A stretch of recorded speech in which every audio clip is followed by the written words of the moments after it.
At pinakita dito ang tatlo mga hanggal na pinag-uusap ang si Woojin bago siya tugisin at sabi ng isang hanggal na babae at kanyang naliwanagan, ay hindi talaga ang uri ng aso at sumagot ang isang hanggal. Mabuti hindi pero at bamulong ang isang hanggal na kalbo at sabi nito, siya kasi ay may ugali ng isang aso at nagulat ang babae hanggal ha. Sabi nito habang itatakip ang kamay sa bibig at sabi nagkalbo kilalanin mo siya at makikita mo ang ibig kong sabihin.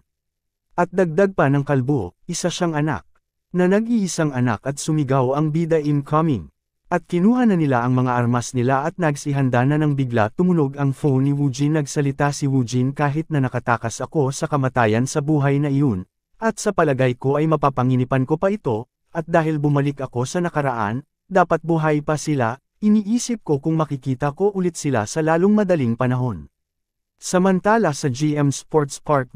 May mga sundalo nagbabante at sa may parking lot, at sabi ng kalbo, parang bawat isa maaga ang dating dito. At sabi ng babae hanggang first round ko ngayon.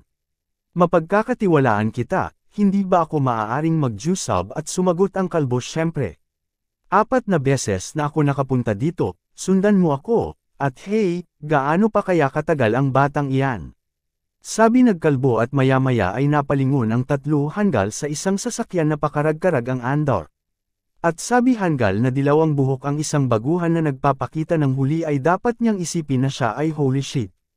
At bumaba ang driver sa sasakyan. Sabi ng babae hanggal seryoso.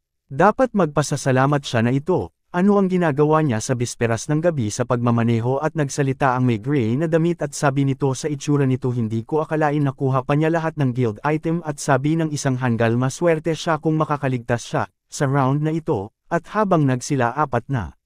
Hanggal sabi ni Kalbuye, kakayanin nating 4 no problem, at dagdag pa nito dala ko pa ang bago kong sandata at habang ang bida nating ay nakatitig lang sa mga hanggal at pinakita ang goblins den Rocky at sabi nag-extractor ang nagtatapos sa maikling ng piitan na ito, anumang mga detalye na hindi ko nabanggit ay maliit na kahalagahan kaya't mangyaring tumutok lamang sa paghahanap, at sa tol ang iyong, pakibasa muli ang lahat.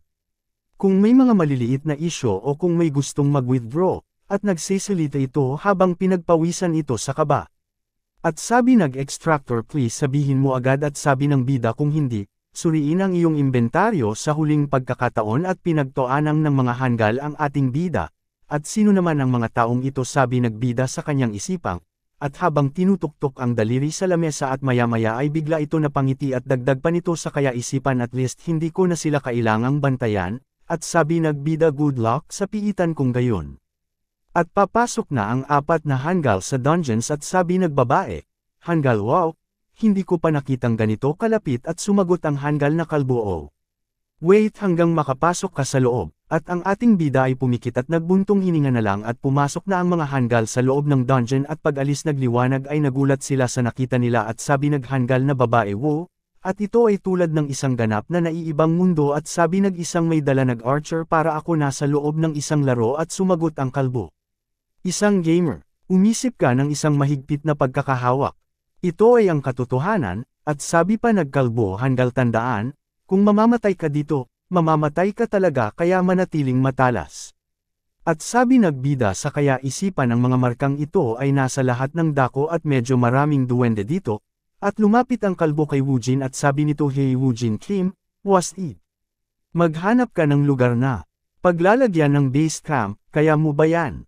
At sumagot ang bida sa hanggal oo sure. Kahit ano, at naglakad na ito paalis sa 4 na mga hanggal at sabi naghanggal na archer ha, akala ko may inis siya tungkol dito, pero mas madali siyang magdup kaysa sa inaakala ko, at nagsasalita ito habang tumatawa ito pero ayun, parang ang isang tupa para sa pagpatay kung ano ang isang tanga. Sabi naghanggal at sabi nagkalbo si Getera na prep for battle lahat ng mga item na iyon ay magiging atin na ngayon habang nakangiti ito at nakatingin sa mga kasamahan niya at sabi nagbida inihagis ako bilang pay nila.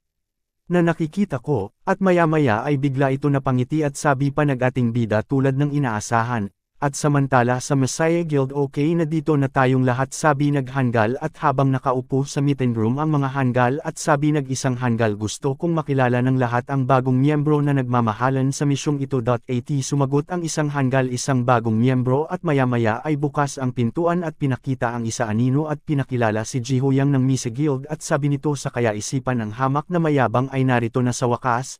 At nakatingin lang ang mga hangal dito at nagpakilala ito greetings ako si Suzuki Eiichi at sabi nito, nakikita ko ang ilang mga familiar na mukha at sa tingin ko ay hindi ko nakakailanganin magpakilala pa at naggigil ang isang hangal sa galit at nagsalita si Sehoon Lee, natutuwa akong makilala ka, ako si Sehoon Lee, Sehoon Lee. Nang Messiah Guild's Master at sabi ni Suzuki Eiichi sa Guildmaster so ano ang misyong ko? At bigla nag-inihampas ng kamay sa lamesa ang hangal na si Jihoyong at sabi nito bastardo ka. Ang lakas ng loob mo magsalita ng ganyan. Guildmaster, bakit mo pa tinagap ang bastos na ito bilang miyembro? Sabi nagdalawa hangal na sina Node Heljiro Masan Guild's Bowmaster at Kent Tsukuhara Messiah Guild Swordmaster, loko bata ito. Sabi ng higanti hangal at sumagot si Suzuki Eiichi hindi na kailangan magalit. Sabi ni Suzuki Eiichi may problema ka ba kung paano ako magsalita o nabitin ka pa sa anong nangyayari last time? At sabi nag-isang hangal ano ang sinabi mo? Oy, bumaba sa pagitan ikaw at ako ngayon at nagsalita ito sa isipan bakit laging galit si Jiho sa mga bagong miyembro. At nagpakilala ito Jihon Kim Messiah Guild at may bigla nagsalita enough.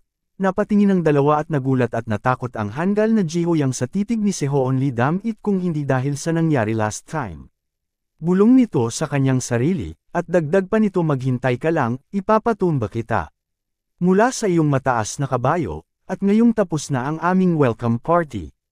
Pag-usapan natin ang misyon Shanghai Park Messiah Guild at gaano katagal kailangan mong tapusin ito.